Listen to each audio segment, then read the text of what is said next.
கிறிஸ்துவுக்குள் அன்பான தேவனுடைய பிள்ளைகளே, ஆண்டவரும் உலக ரட்சகருமான இயேசு கிறிஸ்து இணையற்ற நாமத்தினால உங்க எல்லாரையும் வாழ்த்தி ஆசீர்வதிக்கிறேன். இந்த செப்டம்பர் மாதம் 18ஆம் தேதி மங்கள வார்த்தை நிகழ்ச்சி மூலமாக உங்க எல்லாரையும் சந்திக்கிறது எனக்கு ரொம்ப சந்தோஷம். கர்த்தர் உங்களை ஆசீர்வதிப்பாராக. எல்லாரும் நல்லா இருக்கீங்களா? கர்த்தருக்குள்ள நீங்க நல்லா இருக்கிறீங்கன்னு நான் விசுவாசிக்கிறேன். நல்லா இருக்கணும். நல்லா இருக்க கர்த்தர் உங்களுக்கு உதவி செய்வார். ஏன்னா அவர் ரொம்ப நல்ல ஆண்டவர். அவரை நம்ம சேவிக்கிறோம். ஒருவேளை நீங்கள் ஆண்டவரை இதுவரைக்கும் அவருடைய அன்பை ருசி பார்க்கல, நான் இயேசு கிறிஸ்துவை பற்றி இப்போ தான் கேள்விப்படுறேன், இதுவரைக்கும் நான் கிறிஸ்தவ மார்க்கத்தை பற்றி தப்பாக நினச்சிட்டு இருந்தேன் என்றெல்லாம் சொல்லி ஒருவேளை நீங்கள் யோசிச்சுட்டு இருந்தீங்கன்னா, இயேசு ரொம்ப நல்லவர், எல்லாருக்கும் பொதுவான தெய்வம். அவர் மதத்தையோ மார்க்கத்தையோ ஸ்தாபிக்க வந்தவர் அல்ல. அவர் கஷ்டப்படுகிற ஜனங்களுக்கு உதவி செய்ய வந்தவர். அவர்களுடைய மனசாட்சியை புதுப்பிக்க வந்த ஆண்டவர். நல்ல குணாதிசயங்களை சொல்லிக் கொடுக்க வந்த ஆண்டவர்.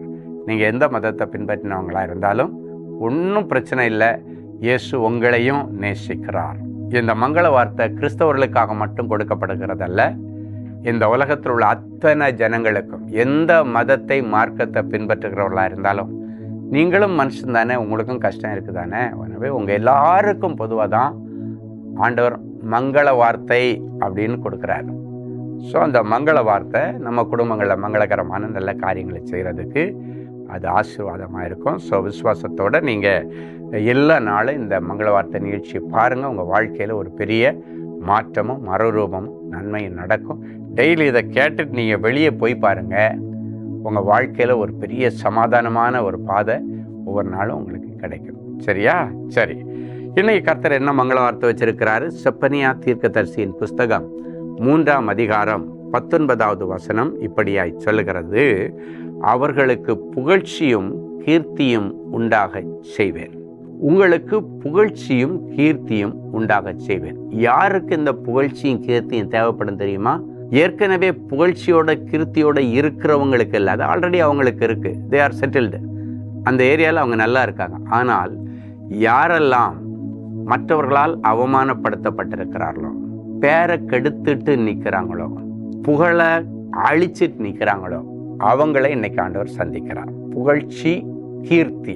புகழ்ச்சி அப்படின்றது எதுக்கு அப்படின்னாச்சுன்னா, யாரெல்லாம் உங்களை இகழ்ச்சியாக நினைச்சாங்களோ அவங்களே உங்களை புகழ்ந்து பேசுகிற அளவுக்கு உங்கள் பொசிஷனை மாற்றுறது, உங்கள் ஸ்தானத்தை மாற்றுறது, உங்களுடைய லைஃப்பை மாற்றி கொடுக்கறது தான் அந்த ஆசீர்வாதம்.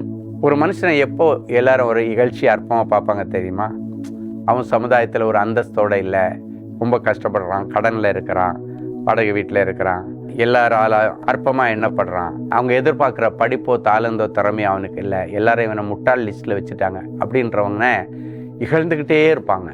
ஆனால் அவனை புகழ்ச்சி ஆன ஸ்தானத்தில் ஆண்டவர் வைக்கும்படி அவனுக்குள்ளால ஒரு தாளந்து, அவனுக்குள்ளால ஒரு திறமை, அவனுக்குள்ளார ஒரு செல்வம், அவனுக்குள்ளால ஒரு நல்ல உயர்வு, அவனுக்குன்னு ஒரு நல்ல பொசிஷனை ஆண்டவர் இன்னைக்கு உருவாக்கி கொடுக்கிறார்.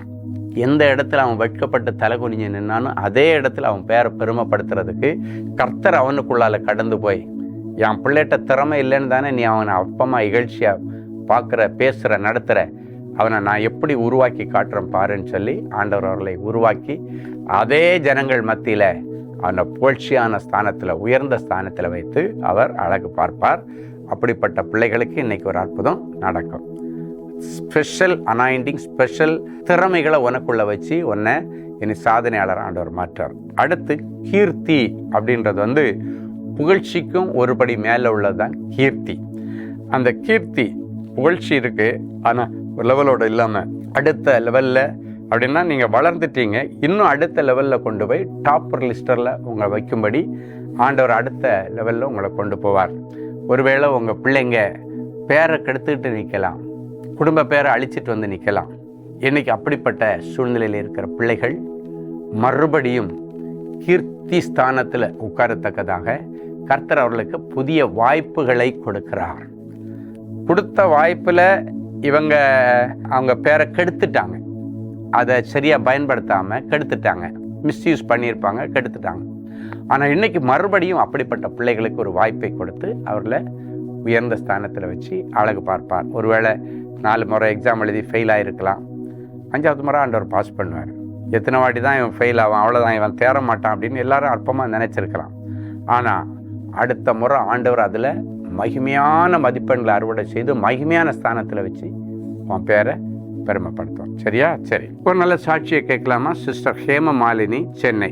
என்னுடைய படிப்பை முடித்த பிறகு கேம்பஸ் இன்டர்வியூவில் வெற்றி பெற்று 3 மாத கால பயிற்சிக்கு என்னை அனுமதித்தார்கள். பயிற்சி முடிந்த பிறகு எனக்கு வேலை தருவார்கள் என்று எதிர்பார்த்தேன். ஆனால் எனக்கு வேலை வழங்கப்படவில்லை. நான் மிகுந்த கவலையுடன் இருந்தபோது சகோதரர் ஸ்டீஃபன் அவர்களிடம் தனி ஜெபத்தில் ஜெபித்து கொண்டேன்.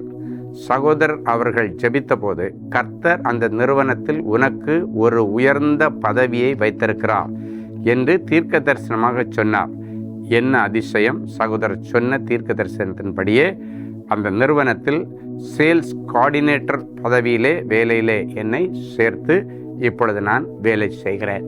பாருங்க, ஆண்டவர் அவளுக்கு கொடுத்த தீர்க்க தரிசன வார்த்தையை நிறைவேற்றி அவளுக்கு வேலை கொடுத்தது போல இன்னைக்கு உங்களுக்கு சொல்லுகிற இந்த வார்த்தையை நிறைவேற்றுவார். அன்பான ஆண்டவரே, உமக்கு நன்றி. ஹேமமாலினிக்கு அற்புதம் செய்த ஆண்டவர் இந்த நிகழ்ச்சியை பார்க்கிற ஒவ்வொருவருக்கும் அற்புதத்தை செய்யும். நீர் பாரபட்சம் இல்லாத தேவன், எல்லாருக்கும் சரிசமமாய் வழங்குகிற தேவன். என் பிள்ளைகளுக்கும் நீர் அப்படியே செய்வீராக. இப்பொழுதும் யாரெல்லாம் குடும்பத்தில் பேரை கெடுத்துட்டு, வேலை ஸ்தலத்தில் பேரை கெடுத்துட்டு, ஊழியம் செய்த இடத்துல பேரை கெடுத்துட்டு, ஐயோ எனக்கு கிடைச்ச வாய்ப்பை நான் நழுவ விட்டுட்டனே, என் பேரை கெடுத்துட்டனே, இனி இதுக்கு மேலே என்னை யாராவது நம்புவாங்களா, இதுக்கு மேலே என்னை நம்பி அவங்க ஆலயத்துக்கு வருவாங்களா, இதுக்கு மேலே என்னை நம்பி வேலை கொடுப்பாங்களா என்றெல்லாம் அங்கலாய்த்து கொண்டிருக்கிற என் பிள்ளைகளுக்கு இன்றைக்கு ஒரு புதிய வாய்ப்பை கர்த்தர் உருவாக்கி கொடுத்து, என் பிள்ளைகள் வெட்கப்பட்டு தலை குனிந்து நின்ற அதே இடத்திலே என் பிள்ளைகளுடைய பெயரை பெருமைப்படுத்தும், அவர்களை புகழ்ச்சியிலும் கீர்த்தியிலும் சிறந்திருக்கும்படி செய்யும். தோல்வியோடு இருக்கிற பிள்ளைகளுக்கு மகிமையான வெற்றியின் மதிப்பெண்களை கொடுத்து என் பிள்ளைகளை உயர்ந்த இடத்துல வைத்து கர்த்தர் அழகு பார்க்க போகிற நாட்களை நினைத்து ஆண்டவருக்கு நன்றி செலுத்துகிறேன். தகாத ஏதோ ஒரு பாவத்தில் விழுந்ததன் நிமித்தம் அது எல்லாருக்கும் தெரிஞ்சு குடும்பத்தில் அவமானத்தோடு இவனை பார்க்குற இந்த சூழ்நிலையில் கர்த்தர் அவருடைய வாழ்க்கையில் இன்னும் ஒரு நல்ல காரியத்தை செய்து அந்த பழைய காரியத்தை ஜனங்கள் மறந்து இவன் இப்பொழுது இருக்கிற நல்ல குணாதிசயத்தையும் நல்ல நிலைமையும் பார்த்து அவனை ஹானர் பண்ணுகிற கிருபையை இந்த நாட்களுக்கு பிறகு என் பிள்ளைகளுக்கு தார். நிறைய பேர் அப்படி பெயரை கெடுத்துட்டு நிற்கிற பிள்ளைகள் இந்த நிகழ்ச்சியை பார்த்துட்டு இருக்கிறாங்கப்பா. குடிகாரம் பிள்ளைன்னு சிலரை பற்றி பேசுகிறாங்க, தப்பானவனுக்கு பிறந்த பிள்ளைன்னு சொல்லிட்டு சிலரை பேசுகிறாங்கப்பா. இதெல்லாத்தையும் கேட்டுட்டு என் பிள்ளைங்க வேதனையோட டிப்ரெஷனில் இருந்தாங்கன்னா இன்னைக்கு அந்த பிள்ளைகளுக்கு அதே இடத்துல பெயரையும் புகழையும் வழங்கத்தக்கதாக அதிசயங்களை அந்த குடும்பத்தில் நீர் காணப்படுகிறதற்காய் உமக்கு நன்றி, உமக்கு நன்றி, உமக்கு நன்றி. ஒருவேளை ஒரு ஆசீர்வாதமான பிள்ளை இல்லை, அதனால் என் பிள்ளைங்க எல்லாராலும் அற்பமாக எண்ணப்பட்டிருக்காங்கன்னா, ஆண்டவரே இன்றைக்கு அப்படிப்பட்ட பிள்ளைகளுடைய கண்ணீரை கண்டு விண்ணப்பத்தை கேட்டு அவருடைய அடைக்கப்பட்ட கற்பத்தை இன்றைக்கு திறந்து அவர்களை அதே சமுதாயத்தில் புகழ்ச்சியிலும் கீர்த்தியிலும் மகிமையிலும் சிறந்திருக்க பண்ணம். இப்பொழுதும் பிறந்த நாள் மற்றும் திருமண நாளை நினைவு கூறுகிற பிள்ளைகளை ஒரு விஷயம் உடைய கரத்தில் ஒப்பு கொடுக்கிறோம். நன்மையினால் உன் வாயை திருப்தியாக்குகிறார் என்ற மங்கள வார்த்தையின்படி இந்த வருஷம் முழுவதும் என் பிள்ளைகளுக்கு நன்மை நடக்கட்டும். இயேசுவின் மூலம் பிதாவே, ஆமேன். அன்பு தேவனுடைய பிள்ளைகளே, இந்நிகழ்ச்சியின் மூலம் நீங்கள் பெற்றுக்கொண்ட ஆசீர்வாதங்களையும் உங்கள் ஜெப விண்ணப்பங்களையும் அனுப்ப வேண்டிய முகவரி: தேவனின் அன்பு ஊழியங்கள், Vinayak avenue, OMR road, Okkiyam, Thoraipakkam, Chennai 600097. மேலும் 24 மணி நேர ஜெப உதவிக்கு 044-24547-999 மற்றும் 9941150999 என்ற எண்களுக்கு தொடர்பு கொள்ளுங்கள்.